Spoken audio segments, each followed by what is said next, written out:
Hello friends, welcome to I S C S के English के practice session में आपका स्वागत है। दोस्तों, today again I am ready with set of questions for practice. So let us start today's practice. पहला question है दोस्तों आज का सेंटेंस इम्प्रूवमेंट से। Ajit is a bigger scholar than his brother.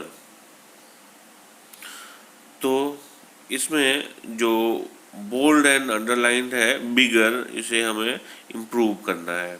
Options are better, smaller, living या no improvement.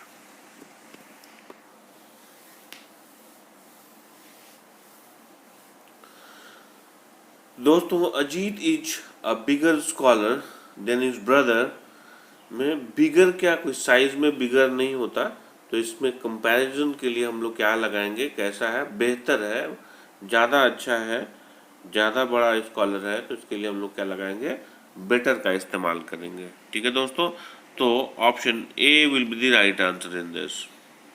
Now look at question number 2। Again from sentence improvement. Having examined all the papers, the committee think that you have been guilty of disloyalty। तो इसमें improve करना है think को। Options are thinking, thinked, thinks, no improvement.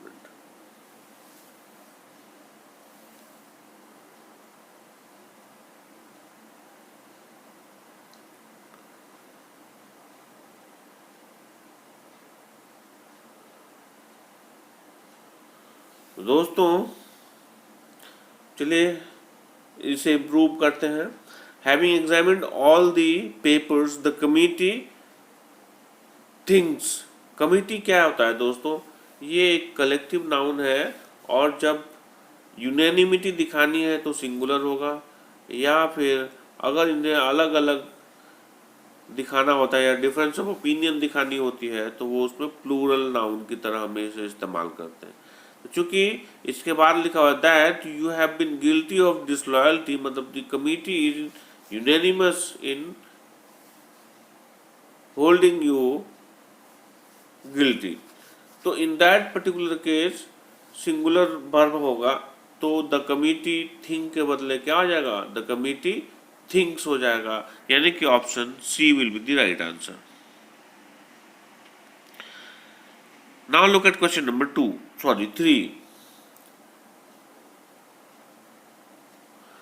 They set a strong guard lest anyone could escape.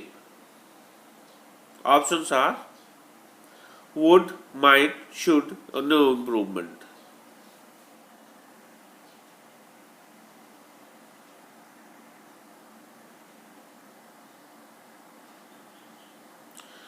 चलिए दोस्तों देखते हैं इसे कैसे इम्प्रूव किया जाता है। देखिए दोस्तों, इसमें क्या है, लिस्ट है, तो लिस्ट के साथ हमेशा क्या लगाते हैं हम लोग, शुड लगाते हैं। अगर लिस्ट सेंटेंस में लगा हो तो उसके बाद में आने वाले क्लॉज, यानी लिस्ट के साथ आने वाले क्लॉज में हम लोग क्या लगाते हैं, शुड का इस्तेमाल करते हैं। ठीक है दोस्तों, तो यहाँ पे शुड लगेगा, तो option C will be the right answer. Now look at question number 4.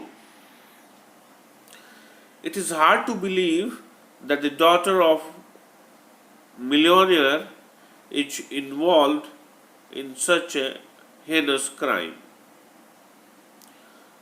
तो the daughter of millionaire change करना है हमें, इसे इम्प्रूव करना है। Options are the daughter of a millionaire,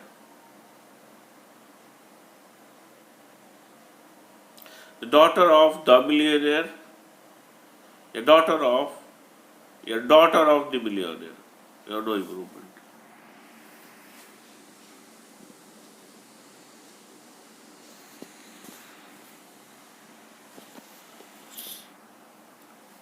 दोस्तों चलिए इसे देखते हैं। It is hard to believe that the daughter of millionaire, देखते हैं दोस्तों इसमें क्या है, मिलियनियर एक नाउन है और लड़की है, the daughter of a millionaire होगा, कि मतलब एक मिलियनियर की लड़की। ठीक है दोस्तों, तो यहाँ पे हम लोग क्या चेंज लगाएंगे, अ लगाना पड़ेगा। ठीक है दोस्तों, मिलियनियर से पहले। तो answer would be option number A, the daughter of a millionaire. Now look at question number 5. A man who have been accused of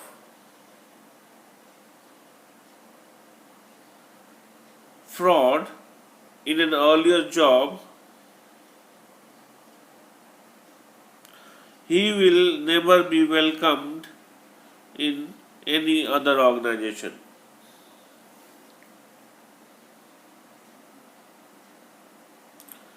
चलिए दोस्तों, ही विल नेवर को इम्प्रूव करना है।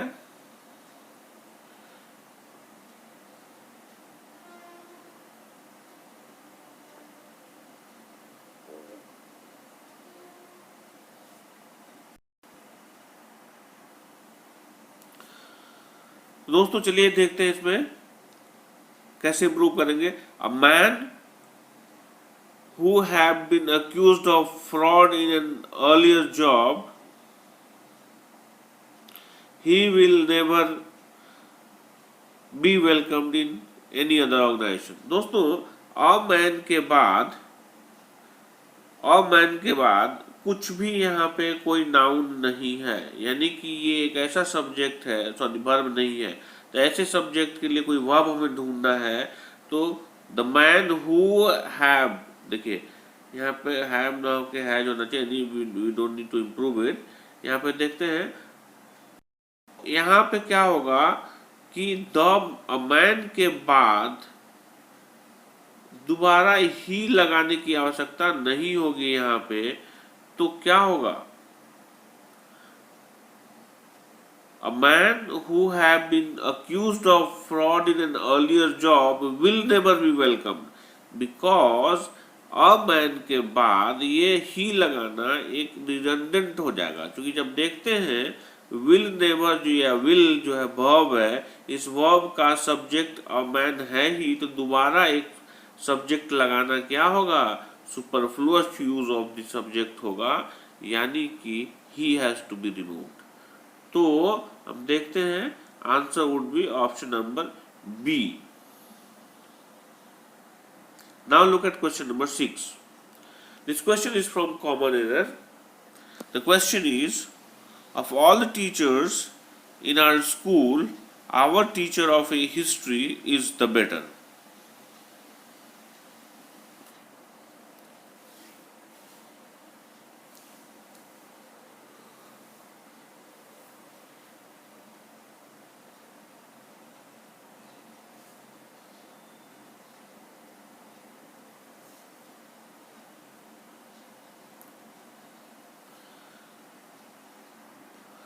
चलिए दोस्तों देखते हैं इसे।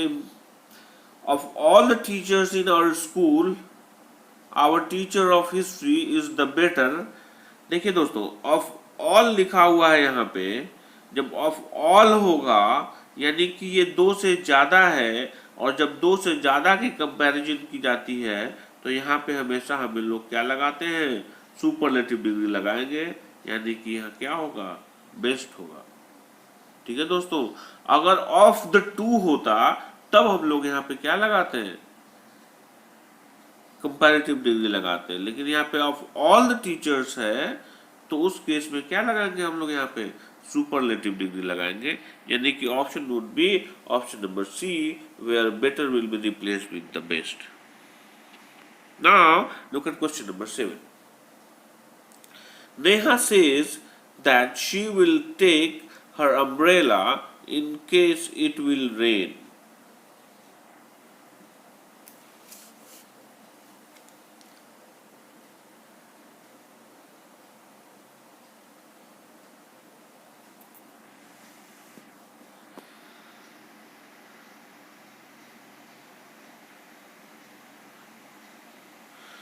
चलिए दोस्तों इसे हम लोग एरर फाइंड करते हैं इसमें। Neha says that she still take her umbrella in case it will rain. तो देखते हैं दोस्तों, Neha says that she still take her umbrella, नहीं शी विल है यहाँ पे दोस्तों, इसलिए यहाँ पे कोई गलत है, यहाँ पे विल था क्वेश्चन में, ठीक है। तो क्या होगा, Neha says that she will take her umbrella in case it will rain. दोस्तों यहाँ पे अगर ऐसा है, ये स्टिल की जगह आप विल पढ़िएगा, तो इस पर्टिकुलर केस में देखते हैं, जब इस क्लॉज में दो क्लॉज फ्यूचर टेंस है, नहीं हो सकता है, और इन केस क्या है, कंडीशनल वर्ड है, तो जिसमें कंडीशनल वर्ड होगा वो सिंपल प्रेजेंट टेंस में बनेगा, तो इट रेन्स होगा। तो Neha says that she will take her umbrella in case it rains. तो answer would be option number C, where it will rain will be replaced with it rains. Now look at question number 8.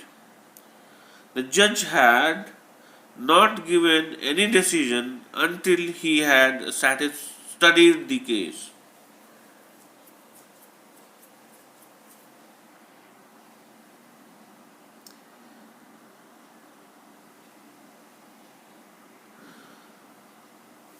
तो दोस्तों चलिए देखते हैं,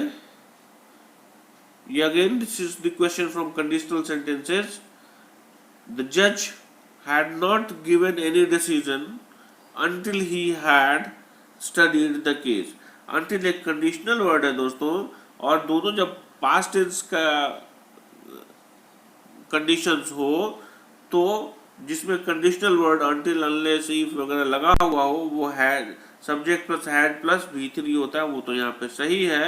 यानी कि जो principal clause होगा उसमें क्या होगा, would plus have plus V3 होता है दोस्तों, क्या होता है, V3। तो उस पर्टिकुलर केस में क्या करेंगे हम लोग, यहाँ पे लग जाएगा द जज would not have given any decision until he had studied the case। ठीक है दोस्तों, यानी कि option A would be the right answer, where had have will be replaced with would have. Now look at question number 9. They have found an unexpected briefcase in the shopping mall when the area had evacuated.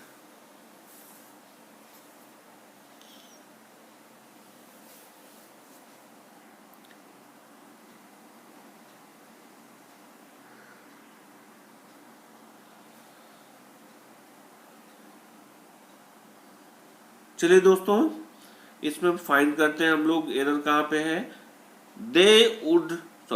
They have found an unexpected briefcase in the shopping mall, यहाँ तक तो ठीक लग रहा है। When the area had evacuated, दोस्तों area had evacuated नहीं होगा, क्योंकि एरिया खुद इवैक्यूएट नहीं होता है, एरिया को इवैक्यूएट किया जाता है। यानी कि इस इवैक्यूएशन, ये इवैक्यूएशन जो है ये हमेशा किस में बनेगा, पैसिव वॉइस में बनेगा।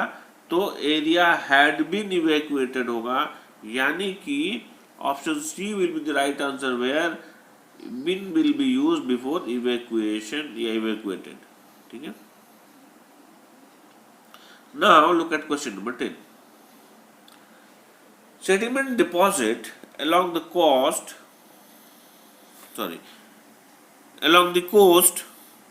may be the primary reason for the change in condition, but a lot remains to be understood.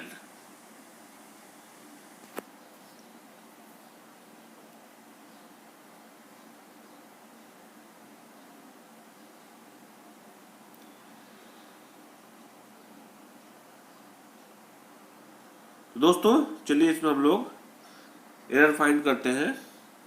Sediment deposit along the coast may be the primary reason for the change in condition, but a lot remains to be। दोस्तों to be के बाद हमेशा क्या होगा, V3 होगा, तो यहाँ पे क्या होगा, to be understood होगा। ठीक है, तो answer would be option number D, where understand has to be removed with replaced with understood. Now look at question number 11. This is the question from idioms or phrases. Hold water.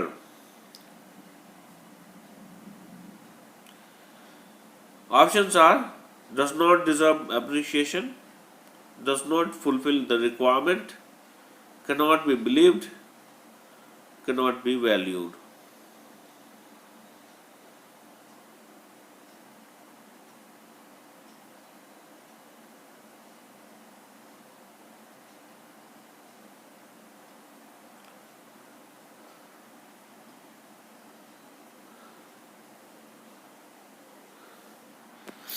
दोस्तों चलिए इसको हम लोग देखते हैं।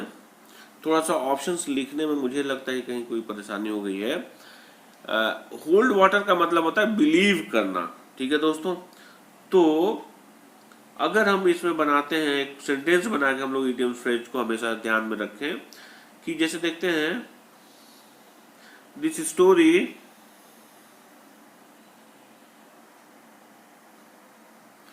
Does not hold water, ठीक है दोस्तों। तो इस केस में क्या होगा, this story does not hold water, यानी कि इस कहानी को नहीं भरोसा किया जा सकता है। तो होल्ड वाटर का मतलब होता है टू बिलीव, ठीक है दोस्तों। तो यहाँ पे कैन बिलीव्ड हो जाएगा, ठीक है दोस्तों, ये नॉट हटा दीजिए यहाँ पे। तो इसका मतलब हो जाता है can be believed. Option B will be the right answer, ठीक है दोस्तों। होल्ड वाटर का मतलब होता है बिलीव करना, ठीक है। तो अगर होता है नॉट होल्ड वाटर का हो जाता can not be believed. Okay दोस्तों, now look at question number 12. To rest on one's laurels. Options are to be unhappy, to be motivated, to be impatient, to be complacent.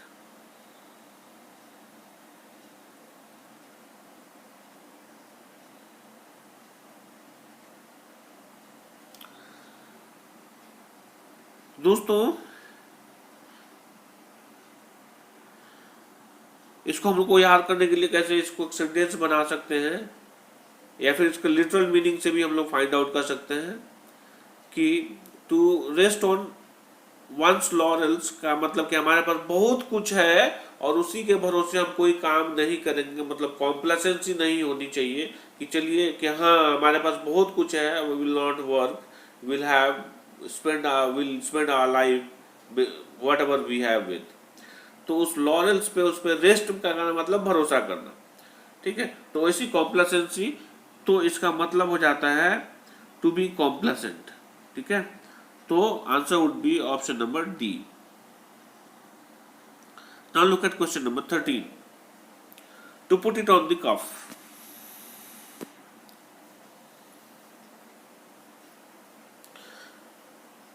दोस्तों to put it on the cuff का मतलब हो जाता है कि चलिए उधारी खाते में लिखना, उधारे खाते में होना। तो ऑप्शन इसमें देखते हैं हम लोग क्या है। ऑन क्रेडिट, ठीक है, against one's credit card, on one's bank account, in one's friend's account. तो it's very obvious, option A is the right answer. Now look at question number 14. No love lost.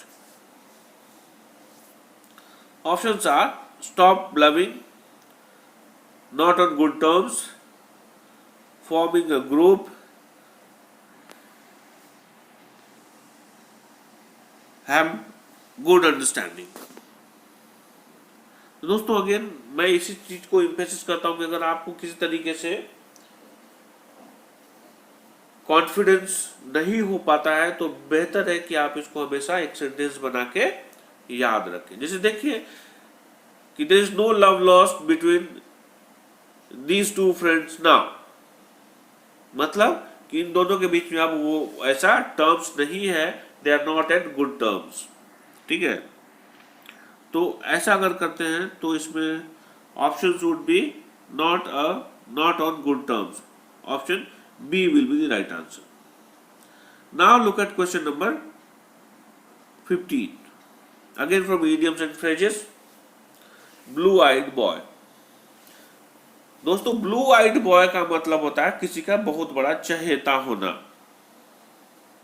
जिसे कहते हैं कि Ramesh is the blue eyed boy of his class teacher. मतलब रमेश क्या है, अपने class teacher का सबसे चहेता बच्चा है.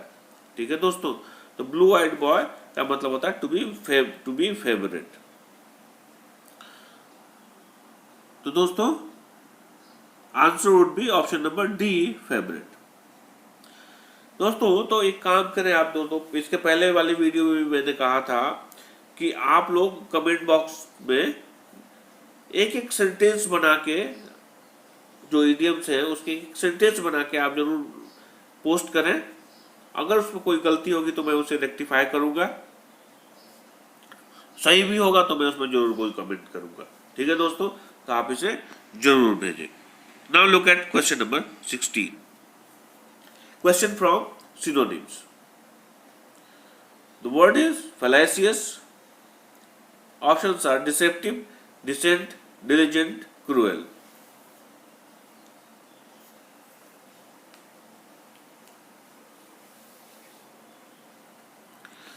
दोस्तों fallacious का मतलब होता है डिसेप्टिव, मतलब धोखा देने वाला, चीट. तो answer would be option number A, deceptive. Decent का मतलब समझते हैं अच्छा, हम्बल. डिलिजेंट का मतलब हार्ड वर्किंग. क्रूएल का मतलब आप समझते हैं जो होता है, क्रूएल मतलब जिसको दया नहीं होती है. Now look at question number 17.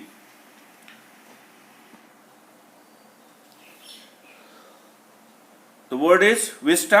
Options are vision, visit, preview या view. दोस्तों इसका सिनोनिम्स फाइंड आउट करना है, मतलब सिमिलर मीनिंग वर्ड. तो विस्ता का मीनिंग होता है दोस्तों व्यू. ठीक है दोस्तों, विस्ता का मतलब होता है व्यू. तो answer would be option number D.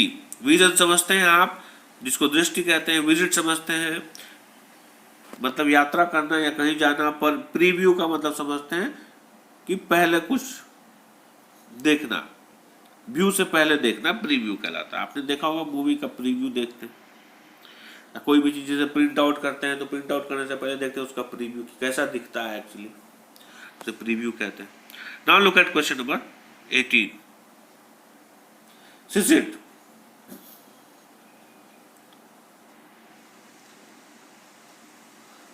इसका भी सिनोनिम्स निकालना है दोस्तों.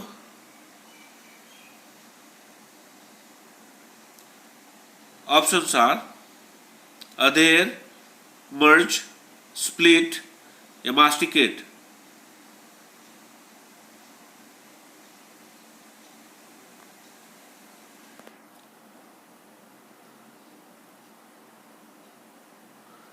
तो दोस्तों सिसिट का मतलब होता है अलग करना. तो इसमें देखते हैं मीनिंग क्या होगा. अधेर मतलब साथ रखना, मर्ज मतलब भी साथ रखना, स्प्लिट का मतलब अलग करना. तो स्प्लिट आगे वाला वर्ड देखते हैं मास्टिकेट. मास्टिकेट का मतलब होता है चबाना, दांत से जो चबाते हैं फूड, मतलब chewing of food is called mastication. तो split will be the right option. Now look at question number 19. This word from antonyms. The word is idiosyncrasy. Options are insanity, sanity, generality, singularity. देखिए दोस्तों question बड़ा ही tricky है. Sanity और insanity दोनों ही दिया हुआ है, तो हो सकता है इन दोनों में से कोई एक आंसर हो. तो सबसे पहले जनरलिटी और सिंगुलैरिटी है, ये नहीं होगा. तो दोस्तों इडियोसिंक्रेसी का मतलब क्या होता है, जिसको एंटोनिम्स निकालना है। इडियोसिंक्रेसी का मतलब होता है एकदम क्लैरिटी के साथ, मतलब कोई नहीं होना। तो ऑप्शन पॉजिटिव इसका होना चाहिए, तो option B will be the right answer. क्या होता है इसको, सैनिटी। सैनिटी मतलब समझते हैं एकदम पवित्रता के साथ, स्वच्छता के साथ, अच्छे दिमाग के साथ, सैनिटी। ना इनसैनिटीज का उल्टा हो गया दोस्तों, जनरलिटी समझते हैं आप, सिंगुलैरिटीज, व्यक्तिगत भी कहते हैं सिंगुलैरिटी को, और एक की जगह एक का बोध हो, सिंगल का बोध हो, सिंगुलैरिटी कहलाता है। Now look at question number 20, insolent. Antonyms निकालना है दोस्तों। This is the last question for today's session. Options are arrogant, humble, ashamed, ignorant. दोस्तों इंसॉलेंट का मतलब होता है arrogant. Insolence, arrogance, insolent, arrogant. तो इसका उल्टा निकालना है दोस्तों। तो इसका एरोगेंट का उल्टा क्या होगा, humble. B will be the right answer. Ashamed का मतलब आप समझते हैं, जिसको क्या कहते हैं, एम्बैरेस्ड। इग्नोरेंट का मतलब समझते हैं, इग्नोरेंट का मतलब होता है मतलब lack of knowledge, lack of wisdom. So दोस्तों आज का सेशन यही समाप्त होता है। हम फिर मिलेंगे कल एक नए सेट के साथ। तब तक दोस्तों keep watching our video and keep doing the practice. Thank you very much for watching our video. Thanks a lot, and please share the video with your friends. And if you have not subscribed to our channel, do subscribe to it. Thank you very much.